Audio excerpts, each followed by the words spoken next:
In this video, I'm showing you how to make a baked black bean dip. It's cheesy, delicious, and it makes a great snack for the week and also a great party appetizer. If you're new to my channel, I'm Julie with Mint Personal Chef, and I release a new cooking video each week, so make sure to subscribe. If you're ready, let's get cooking. Alright, so the ingredients that you'll be needing: some black beans, of course. I'm using canned, but you can also soak overnight and use dried if you'd like.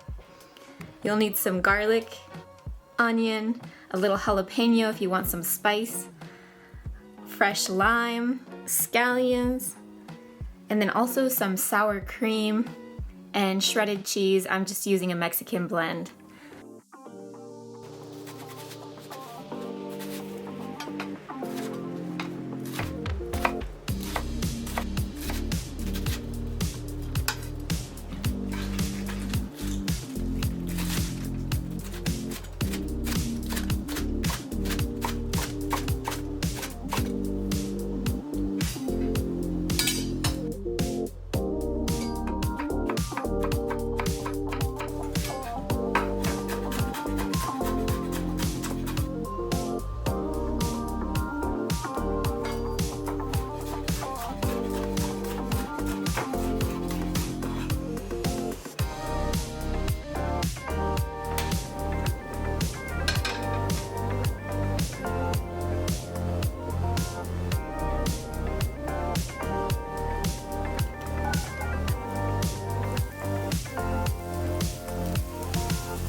If you want to make this dish for yourself, check out the recipe down below in the video description. Also, there's a link for my full Meal Prep Academy course if you want to learn how to meal prep for yourself. Thanks for watching. Happy eating!